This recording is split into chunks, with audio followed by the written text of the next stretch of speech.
The New York Mets have won 6 games in a row, and Pete Alonso is on fire.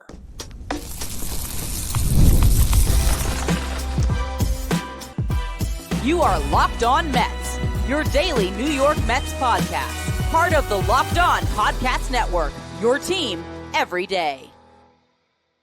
Hello to all you amazing Mets fans. You're watching Locked On Mets, part of the Locked On Podcast Network, your team every day. I'm your host, Ryan Finkelstein. If you want to find any of my work, follow me on X at FinkelsteinRyan. You can also find some of my writing at justbaseball.com, where I work as the managing editor. This episode is brought to you by Monarch Money. Take control of your finances with Monarch Money. Use the code LOCKEDONMLB at monarchmoney.com for 50% off your first year. Well, the New York Mets wake up this morning for the first time this year in first place in the National League East. The Phillies lost to the Braves. The Mets won their 6th straight game, beating the Marlins, again scoring 10 runs against the Fish. Second time they've done that this year. In both of those games, Pete Alonso had 4 RBIs. Pete has been absolutely insane this season. I'm going to spend a little more time on that in the next segment. I'm going to talk about Clay Holmes in the final segment. I thought his stuff was really good today. The middle innings, he was awesome. Had a rough open to the game, a little bit of a rough exit, but overall I thought the start was good. He gave up 2 runs in that first inning, which put the Mets in an early hole. Francisco Lindor helped them get halfway out of it, though, to lead off the game, hitting his first home run of the season, a towering shot to the upper deck. Fortunately, because I live in South Florida, I am subject to watching the Marlins broadcast for these games. And 2 pitches before Lindor homered, they said, oh, no one's going to hit it out today with these conditions, because it was another cold, windy, gross day in New York. But Francisco Lindor hit one so hard it didn't matter to put the Mets on the board. In the 3rd inning, Juan Soto ripped the base hit, and Pete Alonso got his first RBI of the game, a fortunate one, on a ball that, was flared, pop-up, that just somehow found some real estate, bounced, nearly went out of play for a ground rule double on the foul territory, but ended up bouncing in. Regardless, Alonso gets a double, Soto scores. It was a fortunate thing that the Mets had 2 outs at the time, because Soto was just running on contact and able to easily score on that pop-up, and the Mets were able to bring the game even. And then in the 5th inning, they finally put up a crooked number, and this was when Connor Gillespie had already left the game. Mets got into that bullpen early. Hayden Sanger had another great game, broken bat leadoff single. Francisco Lindor reached on an error after Juan Soto flew out. Pete Alonso had a great at-bat. Fouled off 3 pitches to hang in that bat, eventually took his walk, which loaded the bases. And then Brandon Nimmo had a nice hit, one hop the wall in left field for a double that scored 2. Mark Vientos grounded out. Then Starling Marte got a little flare hit of his own that dropped in to score 2 more. Mets up 6-2. I talked about the rough exit for Clay Holmes. It was partially him, partially Huascar Brazaban giving up a home run. The Marlins score 3 runs to get the game within 1, but the Mets got them right back in the bottom half of that 6th inning. Brett Beatty finally got a hit, an infield hit with a shifted infield, hit a ground ball over to third base, able to beat it out. Hayden Sanger put a great bunt down for a sacrifice, ends up getting a hit out of it. Everything's going right for Hayden Sanger right now. And then Francisco Lindor flew out, but the runner advanced to third, putting runners at first and third with 1 out. What did the Marlins elect to do with Juan Soto? So you know what? We're going to intentionally walk him, and we are going to pitch to Pete Alonso. Pete Alonso gets a sinker that he can hammer. Way too much plate on that pitch. Pete knows what to do with it, punches it into left center field for a double that clears the bases, picking up those 3 RBIs, bringing the total for the day to that number of 4. Now at 15 RBIs on the season, he has just been absolutely insane. And the Mets could have had a 6-run inning because they loaded the bases again. Brandon Nimmo walked. Mark Vientos got out. Then Starling Marte was hit by a pitch to load those bases. Tyrone Taylor, who I think is having much better at-bats right now than Jose Siri. It's been 2 games, but he's at least putting the bat in the ball, even though he was the one Met in the starting lineup that did not get a hit today. But I thought his at-bats were pretty good, and he hit the ball hard, particularly in this spot where he rips one to left center field. For some reason, the Marlins just really were positioning all game. We're playing their outfield in a bunch. And Derek Hill makes up an insane amount of ground, full extension diving catch. You're not going to see a better catch than that. And it turns a 3-run double for Tyrone Taylor into the final out of the inning.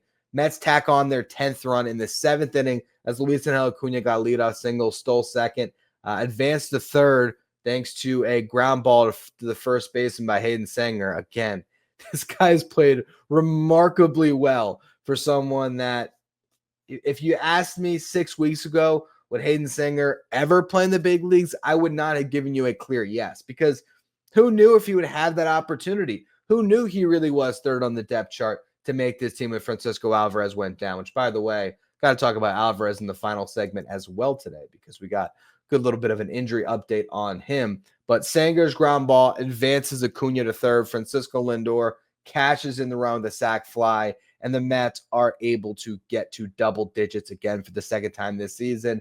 Great day for the team offensively. 13 hits. Everyone, like I mentioned, except for Tyrone Taylor, got a hit in that starting lineup. 4 walks as a team, only 4 strikeouts. Just really solid stuff. And again, it was a monster day for Pete Alonso. Where would the New York Mets be if they had not signed Pete Alonso this offseason? I'll tell you where they wouldn't be for sure. They wouldn't be 8-3 and in first place in the National League East. He has made that much of an impact. I want to talk about Pete a little bit more in the next segment. First, though, quick word from our sponsors.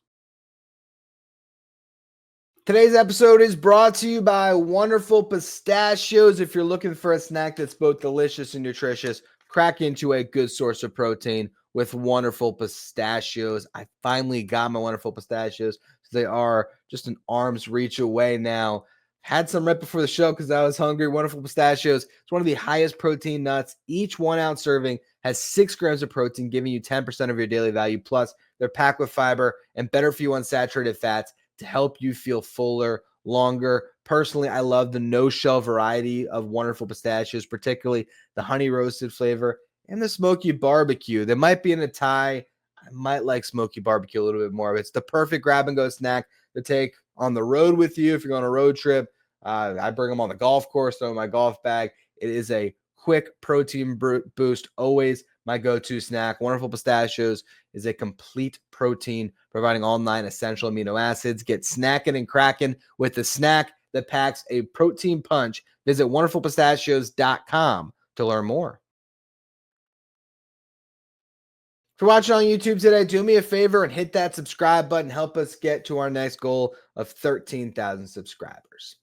Now, I posted a video on January 17th. This was the day after the Mets had signed Jesse Winker, and they made that public declaration that they expected Pete Alonso to sign with another team. In retrospect, PR posturing that was, as these sides would eventually come to terms with the deal. But the podcast for the day was titled, "Are the Mets Making the Right Call with Pete Alonso?" And I wanted to go through the comment section just to pull up some comments from the listeners or the viewers of this show about Pete Alonso at that time. Here's one. Dude, Pete Alonso isn't as good as you're trying to make him out to be. He was given an opportunity to extend his stay before this new GM. He chose what he chose! Exclamation mark. He doesn't put fear into any team's pitching rotation. I've watched him strike out several times when it matters and looking nonetheless useless. Wow.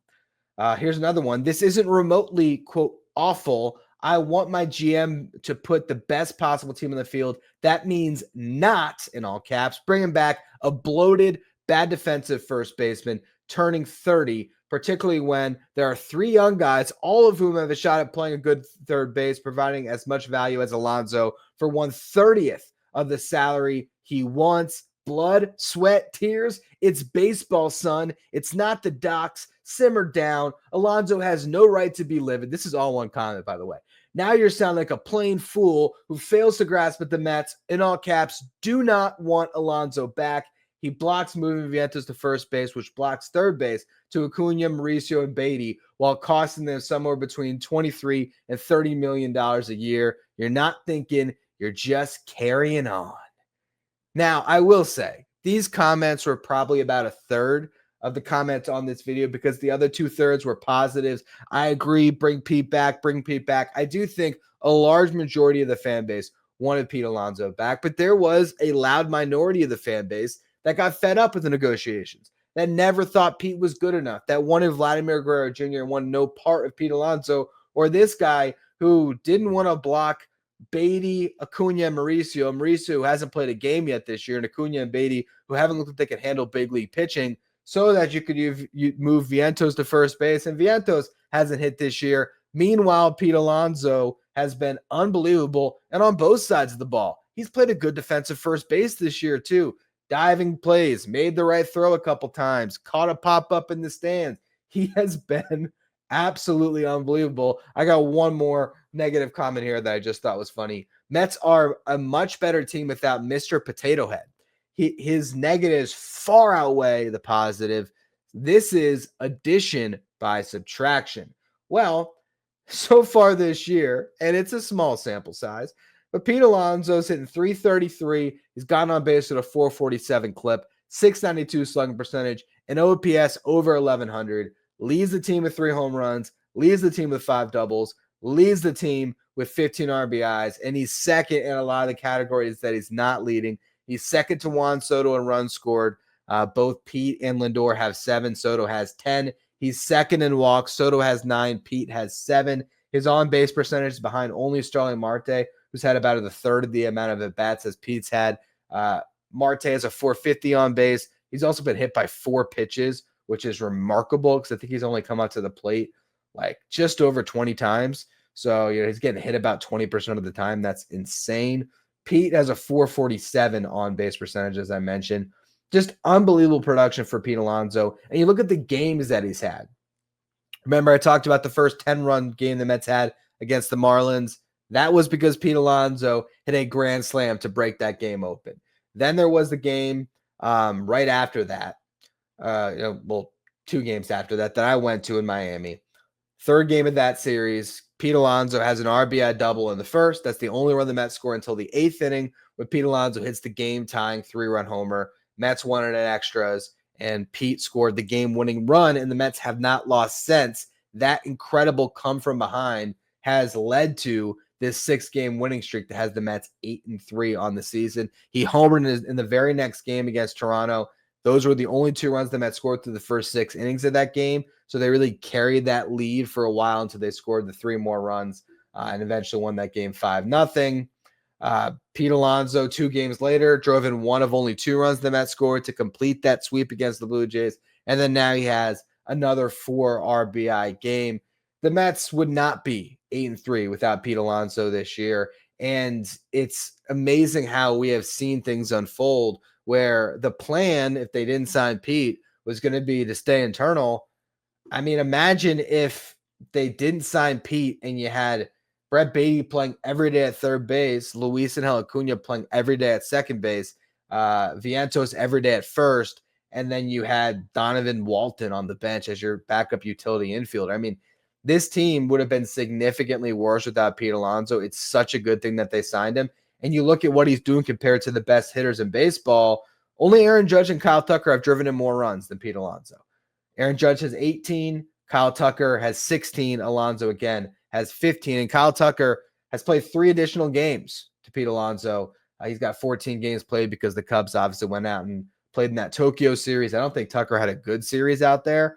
So the production's been about the same in those 11 games, that each has played during the actual season. Again, those 3 games in Tokyo do count for Tucker, but it just means that he has 3 less games on the back end. So right now, Pete Alonso should be the favorite to lead the National League in RBIs this year, something that I talked about a bunch ever since Soto signed. It's like, oh man, if Pete comes back, he can get back to leading the National League in RBIs. He can really, maximize, his abilities with Juan Soto hitting in front of him.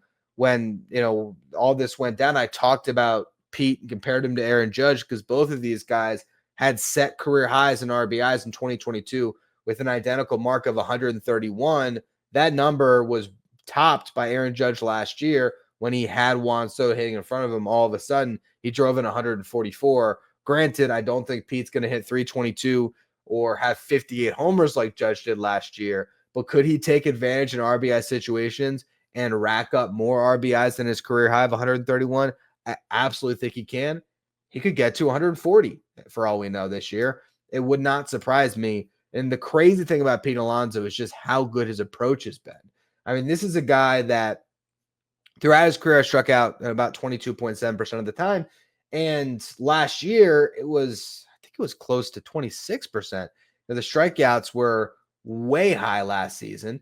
Just wasn't really, it's been on a steady decline because in 2022, he got that strikeout rate to 18.7%. First 2 years of his career, it was over 25%. 2021, 2022, he got it under that 25%. 2023, it was 22.9%. Last year, it was 24.7%. So he had climbed back up to striking out about a quarter of the time. This year, that strikeout rate currently is at 10.6%. That is a remarkable difference. He is not striking out. Every at-bat's a good one. He's walking 15% of the time, which would be a career high. He's always going to settle in around 10%. And that's been one of the things he's always very consistent in is his walk rate. But, you're looking at a guy who is just putting together great at-bat after great at-bat after great at-bat, and he's hitting for average in a way that he hasn't in some time. It's only 11 games. He's going to go through his skids. He's going to strike out more. I'm sure he's not going to strike out for the season less than he walks. I bet you that strikeout rate does climb over 15%. But could he get back to that 18% range that we saw in 2022? I think he can. Could he walk more than he ever has and maybe have a walk rate that is above 10% for the first time? I don't think that that's outside the realm of possibility. His career high is 10.4% in his rookie season, and he has eclipsed 10 3 times out of his 6 seasons. The other times, it's always been, in the 9. So, again, the walk rate's going to be pretty consistent, but if he walks a little bit more, strikes out a lot less than he did last year, there's every chance that he's going to continue to be getting these great counts, great, opportunities to hit where that average can stay up. I don't think he's going to hit 322 or 333 or anything crazy, but could he end up getting over that 270 mark again like he did in 2022? I think it's possible. So Pete Alonso is well on his way to having one of the better seasons of his career, and that could put him in a great position come free agency again, where he will be the top first baseman on the market again because Vladdy's off the table. And I think at this point, after watching it play out and knowing that next year's class in free agency is ultimately pretty weak, we're not going to dive into all of it now, but with Vladdy gone, Kyle Tucker is the big prize. The Mets already have a right fielder. I don't necessarily think that they're going to sign him. So I really think that we could be right back into the Pete Alonso contract, dilemma, discourse or whatever you want to call it again next year. But I hope the fan base is appreciating and seeing what this guy brings to the table. Another really feared bat. And I think Pete's in such a good place mentally right now that he is the highest paid first baseman in baseball for this season. Vladdy's got him next year. But for this season, no one's getting paid more than Pete. And I think that has really put all the contract stuff and set it aside. And he's just getting back to being Pete Alonso, who can be one of the most feared right-handed hitters in the game. So it's been a really awesome start to this season for Pete Alonso. And the last stat to mention before we move on to our final segment of the day, the Mets have scored 45 runs this season. And again, Pete Alonso has 15 RBIs. So he has driven in a third of the Mets runs. That's exactly the type of start that you could have hoped for, or the best possible start you could have hoped for Pete Alonso. And it's showing how deep and dangerous this team is with him in the lineup. It would have been too much pressure on Mark Vientos had the Mets not re-signed Pete. Now Vientos is struggling, and it doesn't matter. He'll turn it around. He'll get hot. It might be at the same time that Pete goes cold, and that's where this lineup can be so potent and dangerous because they have so many different guys that can hurt you, particularly in the top 5 of the lineup. And the best part is they might be getting some reinforcements soon. I want to talk about the guys who are going to be coming off the injured list in the not-too-distant future as Jeff McNeil and Francisco Alvarez near their returns. And I'm also going to break down Clay Holmes' start. So we'll get to all of that in just a minute. First, though, another word from our sponsors. Today's episode is brought to you by Monarch Money. Ever check your bank account and wonder, where did all the money go? Between dining out, online shopping, and entertainment, it's easy to lose track. That's where Monarch Money comes in. It's your personal CFO giving you full visibility and control over your finances. Monarch Money isn't just a budgeting app, it's a complete financial command center where you can track all of your accounts, investments, and spending in one place. So you stop just managing your money, you start building wealth. Instead of juggling multiple apps, you can use Monarch to check your finances, track spending, and even plan long-term goals. And it makes managing money with your partner smoother than ever because you can track shared and personal accounts, set goals, and stay on the same page without the stress. Take control of your finances with Monarch Money. Use the code LOCKEDONMLB at monarchmoney.com for 50% off your first year. That's monarchmoney.com, code LOCKEDONMLB for half off your first year. If you're an everyday listener to the show, make sure you become a Locked On Mets insider. This is our texting service where you get updates from me anytime news breaks on the Mets. You can ask me questions anytime. You can also take part in our Locked On Mets signed photo giveaways. If you want to be Locked On Mets insider, find a link in the episode description. Go to subtext.com/LockedOnMets.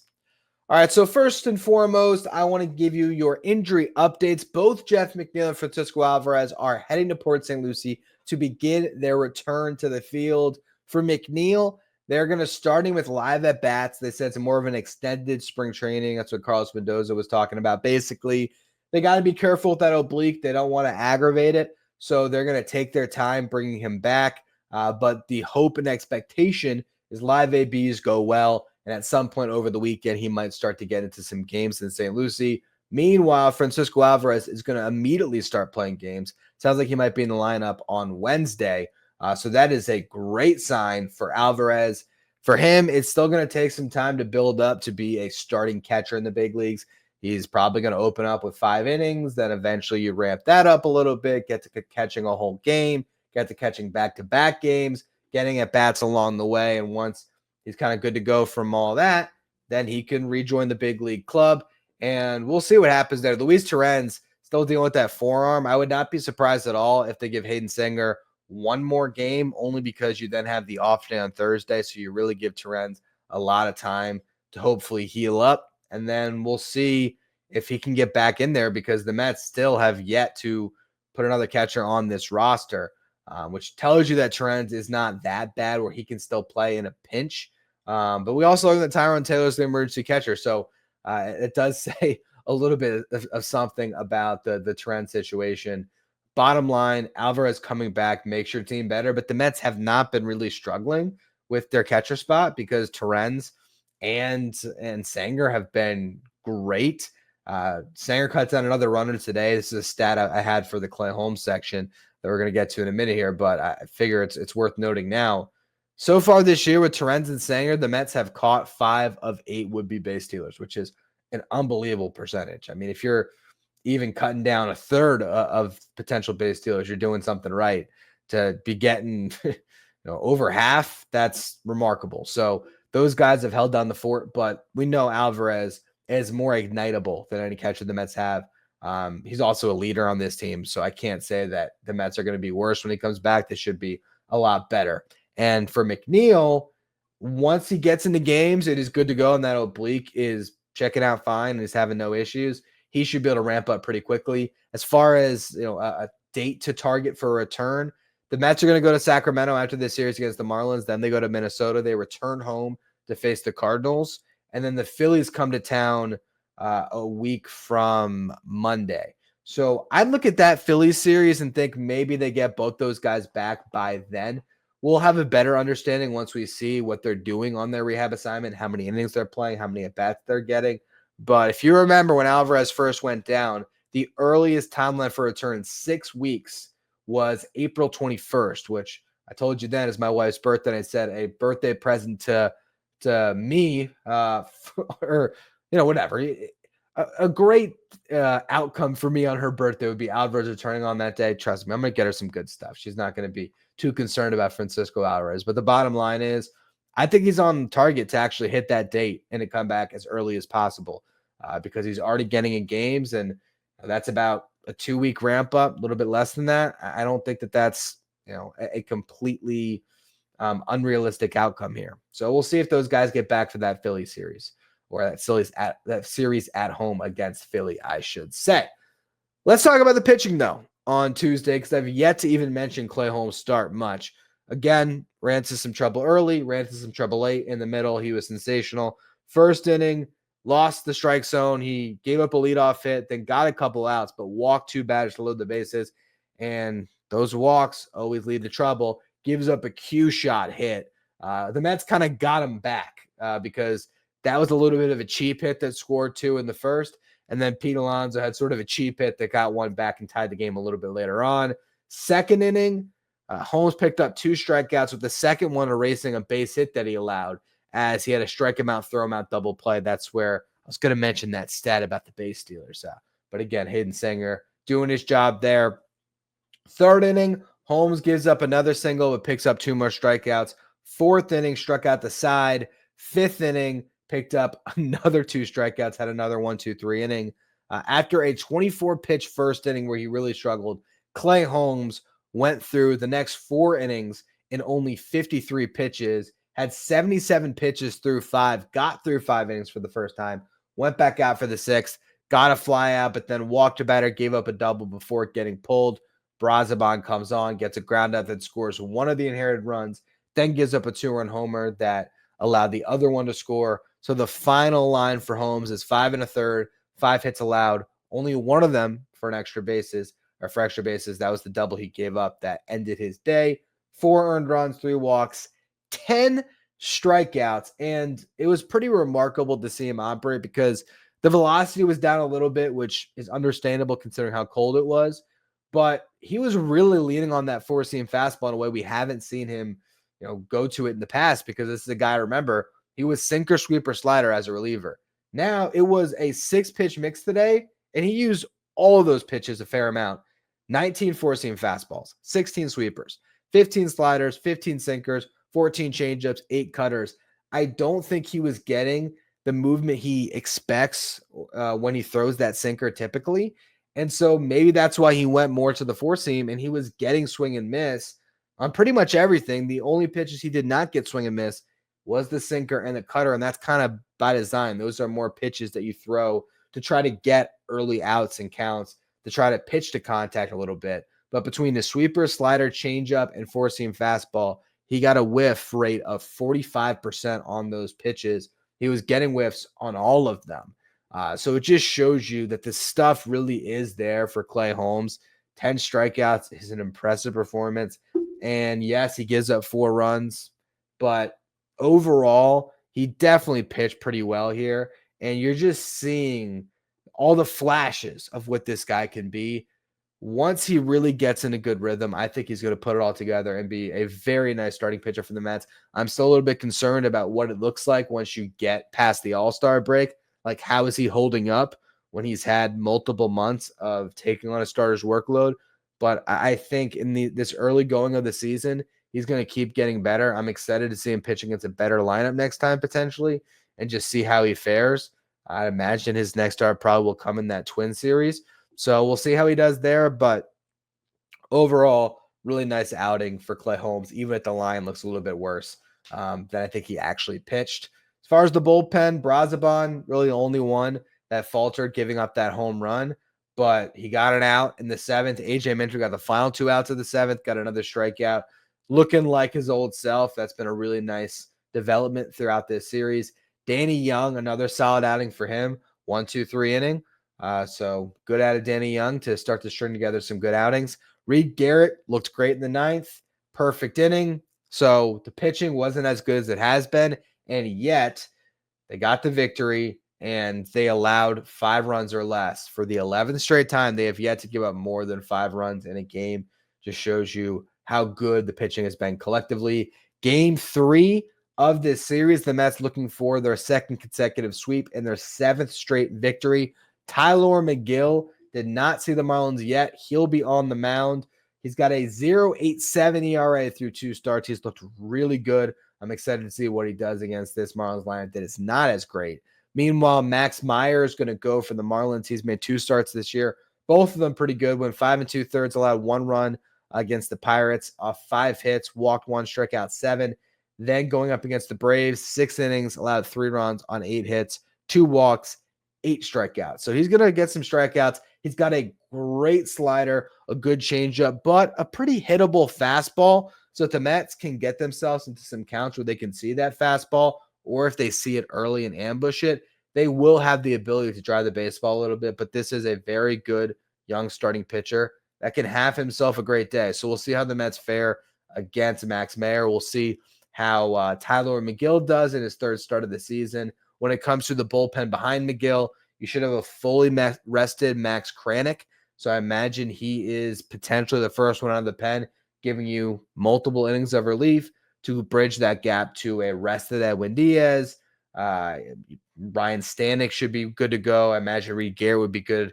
Didn't throw a ton of pitches in this one, only 12, so I think he should be fine. AJ Minter didn't throw a ton of pitches either, so I think that you might get either of those guys in the game. I'd imagine no Brazaban or Danny Young, because Danny Young's already thrown back-to-back, so I wouldn't expect to see them.